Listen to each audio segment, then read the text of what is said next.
और आज एक माध्यम जिसे हम एंटरटेनमेंट का मानते हैं और एक बहुत बड़ी इंडस्ट्री जिसको हम बॉलीवुड कहते हैं, वो भी इससे नहीं बचा हुआ है। चाहे हम कश्मीर फाइल्स उठा ले, केरला स्टोरी उठा ले, लिपस्टिक अंदर बुर्का उठा ले, या फिर 72 पूरे उठा ले, या फिर हम दो और हमारे 12 हो।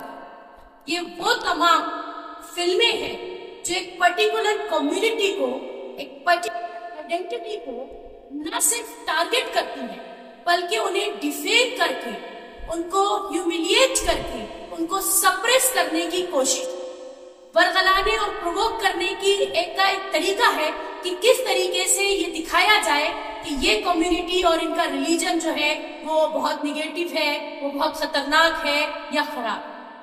अस्सलाम वालेकुम नाज़रीन, जैसा कि हमें मालूम है कि आज कल हिंदुस्तान में बॉलीवुड की एक फिल्म जो बहुत ज्यादा चर्चा में है, वायरल है और डिस्प्यूटेड भी है कि हम दो और हमारे 12, जिसके टाइटल में अब कुछ चेंजेस करके उसे हमारे 12 के नाम से चलाया जा रहा है। इसके बहुत सारे टीजर, ट्रेलर्स मैं समझती हूँ कि तमाम सोशल मीडिया से लोगों को देखने और सुनने को मिल रहे हैं।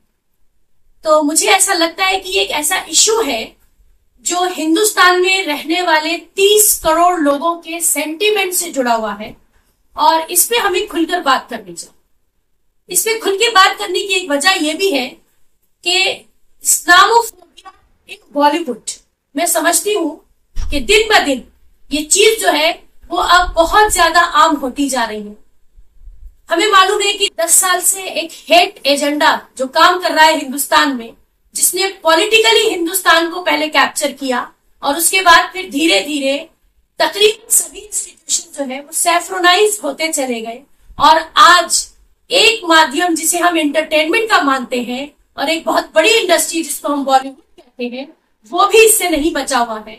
चाहे हम कश्मीर फाइल्स उठा ले, केरला स्टोरी उठा ले, लिपस्टिक अंदर बुर्का उठा ले, या फिर 72 पूरे उठा ले, या फिर हम दो और हमारे 12 को उठा ले। ये वो तमाम फिल्में हैं जो एक पर्टिकुलर कम्युनिटी को, एक पर्टिकुलर आइडेंटिटी को न सिर्फ टारगेट करती हैं, बल्कि उन्हें डिफेम करके, उनको ह्यूमिलिएट करके, उनको सप्रेस करने की कोशिश, बरगलाने और प्रोवोक करने की एक तरीका है कि किस तरीके से ये दिखाया जाए कि ये कम्युनिटी और इनका रिलीजन जो है वो बहुत निगेटिव है, वो बहुत खतरनाक है या खराब। देखिए, यहाँ हमें समझने की जरूरत है कि इस तरीके का बूस्ट जो ऐसे इंस्टीट्यूशंस को मिल रहा है वो कहीं ना कहीं एक एजेंडा है, एक खराब और गलत प्रोपोगेशन है, बदनाम करने की एक कोशिश है, या फिर हम कह सकते हैं साजिश है। एक साजिश, एक क्या कहते हैं कि सुलझी प्लान की हुई, सुलझी समझी एक स्ट्रैटेजी बनाई जा रही है। क्योंकि एक मेजॉरिटी माइनॉरिटी अगर देखा जाए, जो मेजॉरिटी में प्रेजेंट है वो माइनॉरिटी आज के टाइम में हिंदुस्तान में, और एक बड़ा ह्यूमन रिसोर्स मैं समझती हूँ कि मुसलमान हिंदुस्तान में प्रोड्यूस करता है। लेकिन मुसलमान चूंकि उसूल पसंद होता है और मुसलमान की जो आइडियोलॉजी है वो इतनी ज्यादा कॉन्क्रीट और अपने आप में इतनी ज्यादा साफ सुथरी है कि बहुत सारे ऐसे अलग प्लेटफॉर्म्स है, बहुत सारे ऐसे इंस्टीट्यूशंस है तो उसमें बैठे हुए लोगों को लगता है कि इनको किसी तरीके से हमने दबाना। अभी यहाँ पे एक सवाल ये उठता है कि अगर एंटरटेनमेंट के माध्यम से या बॉलीवुड भी इस तरीके के एजेंडे को प्रमोट करता है, तो क्या ये हमारी अहम जिम्मेदारी नहीं बनती कि हम इसको कॉन्ट्राडिक्ट करें, हम इसका रिएक्शन शो करें? क्योंकि हमें लगता है कि कोई भी प्रोपोगेशन जो किसी को गलत साबित करने की कोशिश कर रहा हो, झूठ दिखाने की कोशिश कर रहा हो, हमें उसे एक्सपोज करना चाहिए। एज ए इंडियन सिटीजन ये हमारी मॉरल ऑब्लिगेशन। इसके बाद सवाल उठता है कि जब इस तरीके का हेट, इस तरीके की गलत, निगेटिव, एथिकल, अनएथिकल चीजें हमारे सामने आती हैं, तो ऐसे में वो पॉलिटिकल पार्टीज या वो लीडर्स या वो लोग जो पावर में बैठे और अपने आप को सेक्युलर कहते हैं, वो आखिर चुप क्यों? ऐसा क्यों नहीं होता कि वो सारे पॉलिटिकल लीडर्स या फिर रिलीजियस लीडर्स या फिर इंटेलेक्चुअल्स आवाज उठाते कि ये गलत हो रहा है, किसी कम्युनिटी को बिला वजह हेरेस करना या उनके खिलाफ गलत प्रोपोगेशन करना, ये इसको कंडम किया जाए, इसको रोका जाए। क्योंकि मैं मानती हूं कि ये इंडिया या ये हिंदुस्तान, ये मुल्क मेरा है, मैं इसकी सिटीजन हूं।